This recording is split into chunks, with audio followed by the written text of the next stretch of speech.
Oculus recently unveiled the Oculus Quest 2, the next in their line of cheaper VR headsets, and there's a lot to talk about here.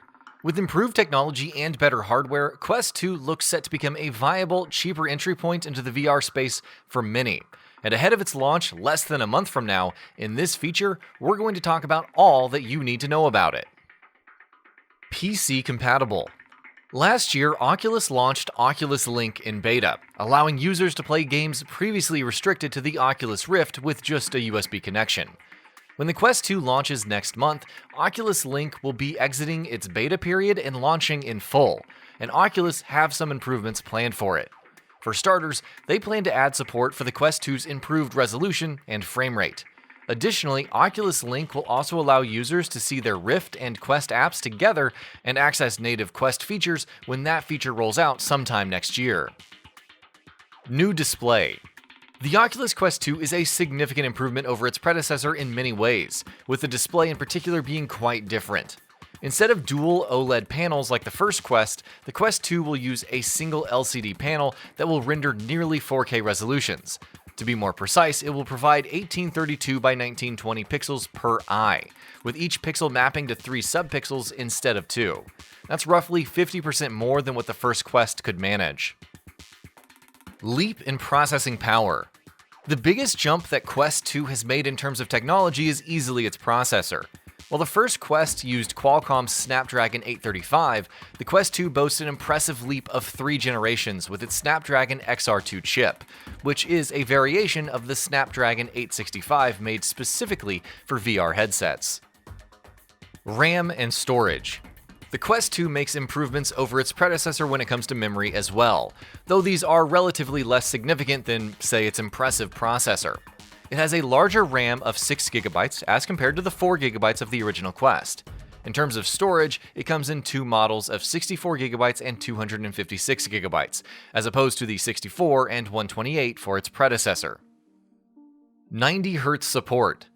The original Oculus Quest was beginning to get a little outdated as far as its refresh rates were concerned, and as you'd expect, that is an area that the Quest 2 addresses. It will feature support for 90Hz refresh rates, and support for that will also be added to Oculus Link in the near future, according to Oculus. Built-in IPD. Interpupillary displacement, or IPD, is an important thing to consider for any VR headset, and the Quest 2 offers greater and more granular control in that area as compared to the previous Oculus headsets. The distance of the lenses from each other is controlled manually by grabbing the cups with your hands, and you will have 3 options to choose from: 58mm, 63mm, and 68mm. Controllers. The Oculus Quest 2 will also be launching alongside new controllers, a new version of the Oculus Touch controllers built as an improved version of the first generation controllers. These will offer greater accuracy and more efficient tracking, while the thumb rest sensor is also back. Though the controllers will still run on 2 AA batteries each, Oculus says that their battery life is about 4 times as much as the original Quest controllers. Battery. And what about the battery of the headset itself? Well, there aren't a whole lot of improvements in this area in particular. Depending on what kind of usage your headset is seeing, it will last somewhere between 2 to 3 hours, which still isn't a lot. Meanwhile, the headset will require about 2.5 hours to be recharged to full capacity. Form factor. Oculus have made some variations to the Quest 2's form factor as well. At a glance, the differences are clear, with the headset now being predominantly white instead of the black exterior its predecessor went with. The strap is fabric-based as opposed to the Quest plastic strap, while the USB-C port is now on the back of the headset. Finally, the Quest 2 is about 10% lighter at 503 grams as opposed to the 571 grams of the original Quest. Accessories.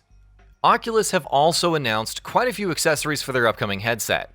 You can get gaming headphones or earphones designed for the Quest 2 for $100 and $50 respectively.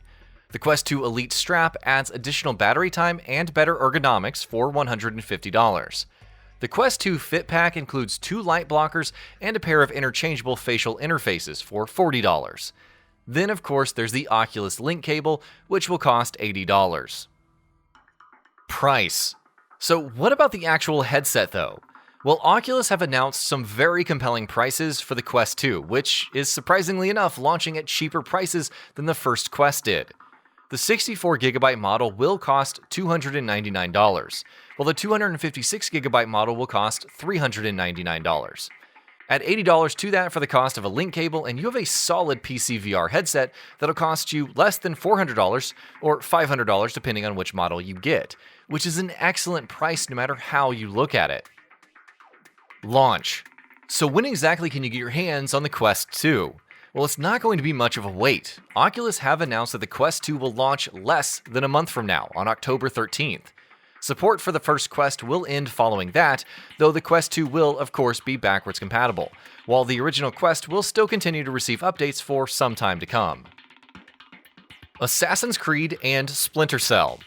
This is something that applies to all Oculus VR headsets, but by extension, it does apply to the Quest 2, so let's talk about it, because it's potentially big news. Ubisoft have announced that VR entries in their Assassin's Creed and Splinter Cell franchises are currently in development and will be released exclusively for Oculus platforms. Fans have been begging for a new Splinter Cell game for ages at this point, and a new VR game wasn't exactly what we had in mind, but something's better than nothing, right? It remains to be seen just how high budget these games are going to be, or when they will be out, but we're hoping for the best here. And that about does it for this video. If you enjoyed what you watched and want to see more from Gaming Bolt, you can always hit that subscribe button and turn on the bell icon next to it. That way you will never miss any of our videos.